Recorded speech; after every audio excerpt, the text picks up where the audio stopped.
کہ ایک جنت کا دروازہ کیول اس روزے دار کے لیے ہے جو روزہ رکھتا ہے، جو صدقہ کرتا ہے اس کو اللہ تعالیٰ باب اس صدقے سے پکارے گا، لیکن اس دروازے سے داخل ہوگا۔ رب اشرح لی صدری ویسر لی امری واحلل عقدۃ من لسانی یفقهوا قولی۔ الحمد للہ رب العالمین والصلاة والسلام علی سید الانبیاء والمرسلین۔ پیارے بھائیوں ساتھیوں، جیسے کہ میں نے سورہ بقرہ کی آیت تلاوت کی، یا ایھا الذین آمنوا کتب علیکم الصیام کما کتب علی الذین من قبلکم لعلکم تتقون۔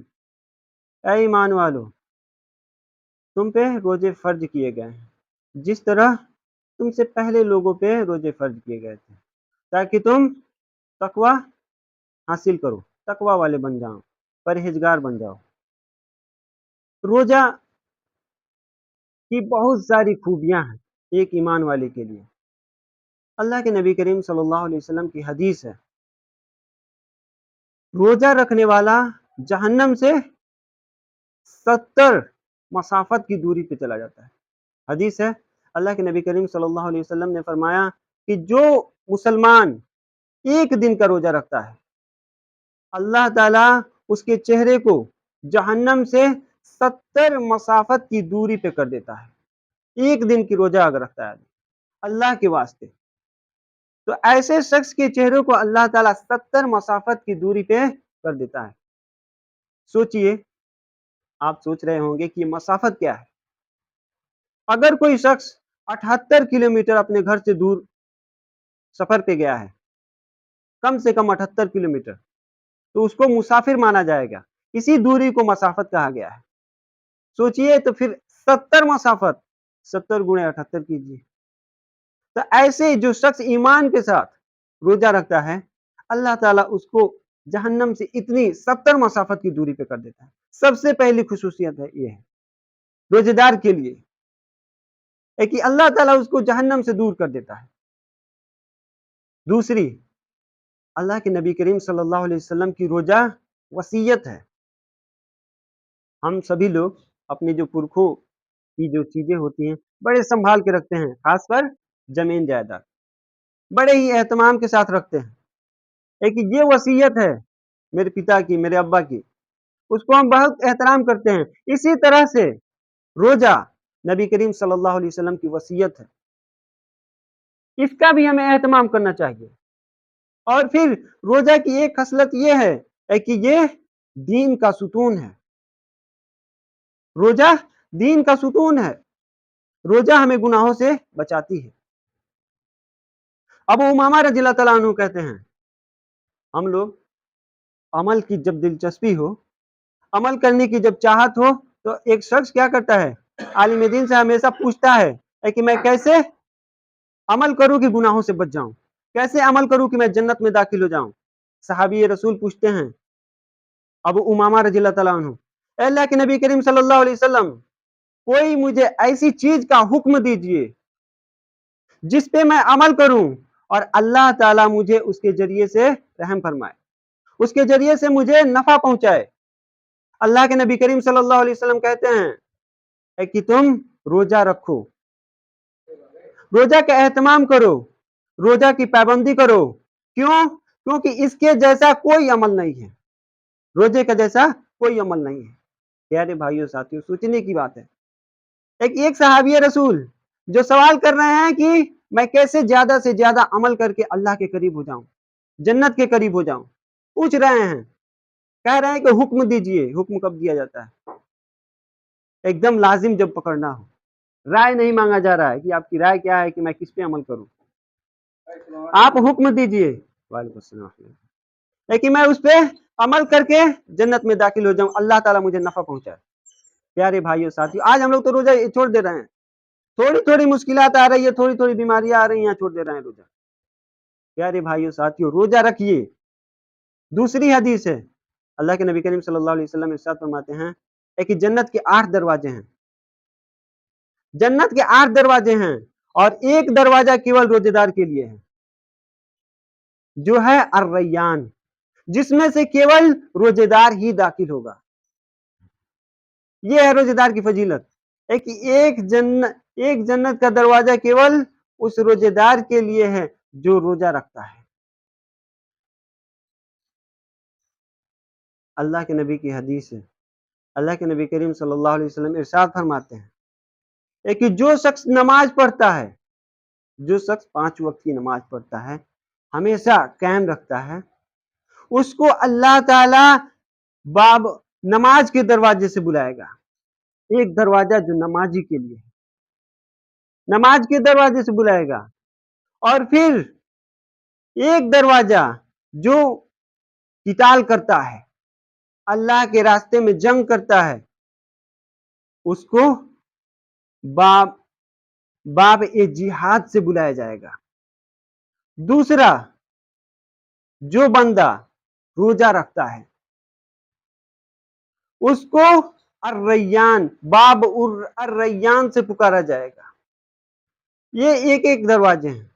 اور چوتھا دروازہ، اللہ کے نبی کریم صلی اللہ علیہ وسلم فرماتے ہیں کہ چوتھا دروازہ جو صدقہ کرتا ہے، اس کو اللہ تعالیٰ باب صدقے سے پکارے گا، کہ اس دروازے سے داخل ہوگا۔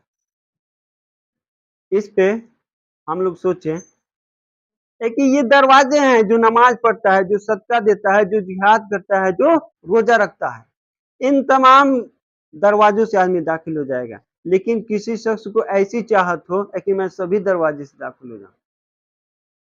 ابو بکر صدیق رضی اللہ تعالیٰ عنہ کہتے ہیں اس پہ کہ اے اللہ کے نبی، کوئی ایسا شخص بھی ہے جو سبھی دروازوں سے داخل ہو جائے؟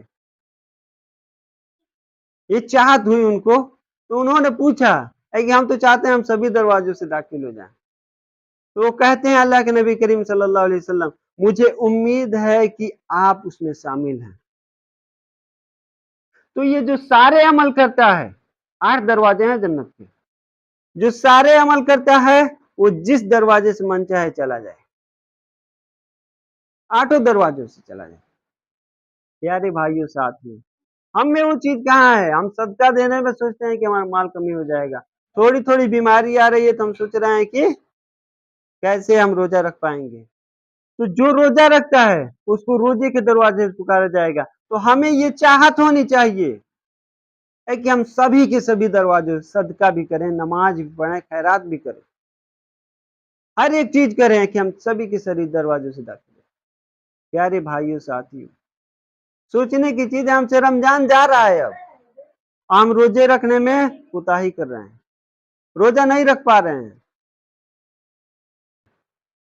اللہ کے نبی کریم صلی اللہ علیہ وسلم جو روزے کی حالت میں فوت ہو جائے، مر جائے، اس کے لیے کیا ہے؟ حذیفہ رضی اللہ تعالیٰ عنہ روایت کرتے ہیں کہ اللہ کے نبی کریم صلی اللہ علیہ وسلم نے ارشاد فرمایا، جو شخص روزہ رکھتا ہے اللہ کے واسطے اور وہ اسی حال پہ مر جائے، اللہ تعالیٰ اس کو جنت میں داخل کر دے گا۔ ہم لوگ روزہ، کئی لوگ ایسے ہیں کہ روزہ نہیں رکھتا ہے کہ کہیں ہمارا ٹکٹ نہ کٹ جائے، تو یہ ہے چھوٹی چھوٹی چیز پہ ہم چھوڑ دے رہے ہیں۔ آج کل تو میں دیکھ رہا ہوں چھوٹے چھوٹے بچے جو ہیں وہ روزہ رکھ رہے ہیں، ہم لوگ جو جوان ہیں ان سے بھی زیادہ رکھ رہے ہیں چھوٹے بچے۔ کیوں رکھ رہے ہیں؟ کیونکہ وہ تربیت ہے، وہ پرورش ہے۔ تو ایسے بچے، مان لیجیے انتقال کا تو کوئی ٹائم لائن نہیں ہے کہ کب آدمی کب ختم ہو جائے، تو ایسے بچے کے لیے یہ کتنی بڑی نعمت ہے، ایسے شخص کے لیے یہ کتنی بڑی نعمت ہے۔ پیارے بھائیوں ساتھیوں، روزہ ہم سے جا رہا ہے، اب لگ بھگ 1 ہفتے اور بچے ہیں، روزہ اب ختم ہو جائے گا۔ تو اس چیز کا اہتمام کریں۔ 4 خصلتیں، 4 خصلتیں جس شخص میں ہوں، اللہ کے نبی کا ارشاد ہے کہ وہ جنت میں داخل ہوگا۔ اللہ کے نبی کریم صلی اللہ علیہ وسلم ارشاد فرماتے ہیں، صحابیوں کے پاس بیٹھے ہوئے ہیں کہ پوچھتے ہیں کہ تم میں سے کون شخص آج روزہ رہا؟ ابو بکر صدیق رضی اللہ تعالیٰ عنہ کہتے ہیں، اے اللہ کے نبی، میں روزہ رہا۔ پھر پوچھتے ہیں، تم میں سے کس شخص نے آج جنازے کی نماز میں شرکت کی؟ ابو بکر صدیق رضی اللہ تعالیٰ عنہ کہتے ہیں کہ میں۔ پھر پوچھتے ہیں، کس شخص نے آج ایک مسکین کو کھانا کھلایا. ابو بکر صدیق رضی اللہ تعالیٰ عنہ کہتے ہیں کہ میں پھر سے پوچھتے ہیں کس شخص نے بیمار کی عیادت کی. ابو بکر صدیق رضی اللہ تعالیٰ عنہ کہتے ہیں کہ اللہ کے نبی میں نے عیادت کی. اللہ کے نبی کریم صلی اللہ علیہ وسلم خوش ہو کے کہتے ہیں کہ خوشخبری ہے ایسے شخص کے لیے جس شخص میں یہ چاروں خصلتیں پائی جائے اس کو اللہ تعالیٰ جنت میں داخل کرے گا. ہم میں سے کس میں ہے یہ چار خصلتیں ہونی چاہیے؟ پہلا ہے کہ روزہ رکھے، روزہ نہ چھوڑے. دوسرا جنازہ کسی کا جائے تو اس میں شامل ہو. تیسرا مسکین کو کھانا کھلائے، جو لگے آپ کو کہ کھلانا چاہیے کھانا کھلائے، اس ارادے سے کہ اللہ کو راضی کرنا ہے، جنت کو حاصل کرنا ہے، نبی کریم صلی اللہ علیہ وسلم کی سنت پہ عمل کرنا ہے. بیمار کوئی شخص ہو تو بیمار کی عیادت کرے، ایسے شخص کے لیے اللہ تعالی جنت دیتا ہے. سوچنے کی بات ہے. روزہ اور قرآن یہ دونوں سفارش کریں گے. دنیا میں ہم لوگ سفارش کرتے ہیں کہ ہمارا فلاں کام کروا دیجئے گا، تھوڑا ہمارا وہاں تک پہنچ نہیں ہے، ہم وہاں تک نہیں پہنچ سکتے. عبداللہ بن عمرو رضی اللہ تعالیٰ عنہ روایت کرتے ہیں کہ اللہ کے نبی کریم صلی اللہ علیہ وسلم نے ارشاد فرمایا کہ روزہ اور قرآن دو چیز ایسی ہیں جو قیامت کے دن بندے کے لیے سفارش کریں گے. کون؟ روزہ اور قرآن.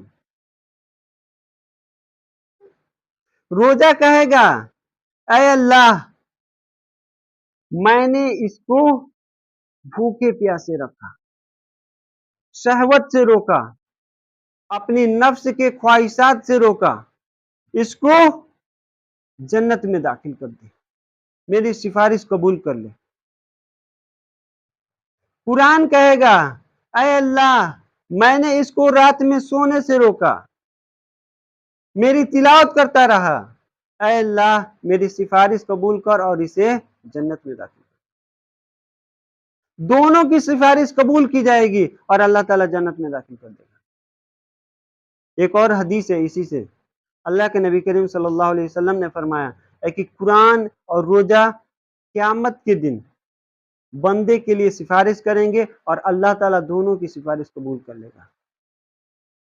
سوچئے کہ قرآن اور روزہ کا کتنا گہرا تعلق ہے. ہم روزہ رکھ لے رہے ہیں لیکن قرآن نہیں پڑھ پا رہے ہیں. قرآن بھی پڑھیے کیونکہ قرآن وہاں سفارش کرے گا، کل قیامت کے دن سفارش کرے گا، وہاں سفارش کے لیے کوئی نہیں ہوگا. ایسے وقت میں ہمیں روزہ کبھی نہیں چھوڑنا چاہیے، رمضان کے روزے کبھی نہیں چھوڑنے چاہیے. پیارے بھائیوں ساتھیوں، یہ سوچنے سمجھنے کی ضرورت ہے کہ ہم روزہ کبھی نہ چھوڑیں، قرآن کی تلاوت کرتے رہیں اس مہینے میں. اور روزہ ہمیں جو ہم روزہ رہ رہے ہیں اس کی فوائد بہت سارے ہیں. سب سے جو پہلا فوائد آتا ہے کہ روزہ تقوی کو بڑھاتا ہے، اللہ سے تعلق جوڑتا ہے. سب سے پہلا کہ تقوی بڑھاتا ہے.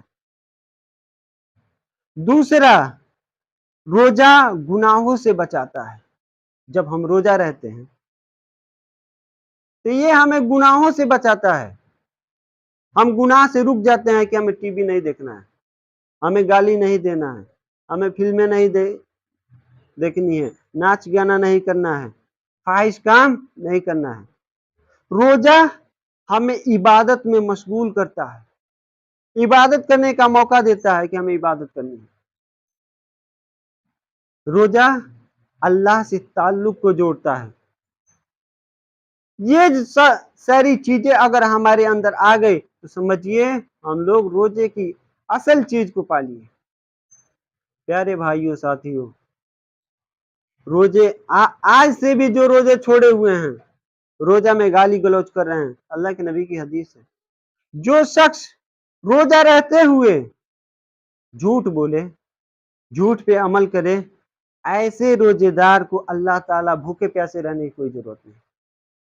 اللہ تعالیٰ کہتے ہیں کہ ایسے جو جھوٹ بولتا ہے، گالی دیتا ہے، وہ اس کے بھوکے پیاسے رہنے کی کوئی ضرورت نہیں. وہ کیول بھوکا اور پیاسا ہے، اس کے علاوہ کچھ نہیں. میرے پیارے بھائیوں ساتھیوں، سوچئے روزہ رہنے سے ایک اور خصلت آتی ہے کہ جو ہمیں رزق ملتی ہے اس کی اہمیت کو پتہ چلتا ہے. ہم لوگ دن میں جو 3 ٹائم کھاتے ہیں، ان لوگوں سے پوچھئے ایک ٹائم کھانا ختم ہو جائے تو گھر میں کیا ہوتا ہے کہ میں بھوکا ہوں اور کھانا ختم. کیسے کھانا بنا ہے؟ روزہ ہمیں صبر دیتا ہے، ہم ایسے نہیں رہ پاتے ہیں. تو روزہ ہمیں صبر دیتا ہے، صبر سکھاتا ہے کہ ہمیں صبر کرنا چاہیے.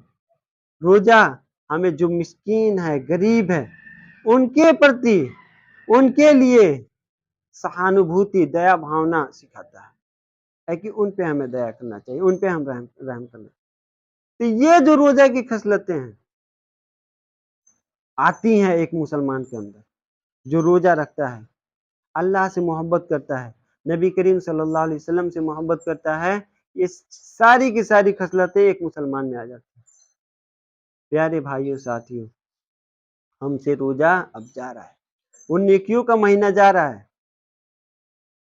21، 23، 25، 27، 29 لیلۃ القدر کی راتیں اب 3 اور بچی ہیں، جن میں ہم زیادہ سے زیادہ عبادت کر کے اللہ کے محبوب بندے بن سکتے ہیں، یا اپنی تمام گناہوں کو.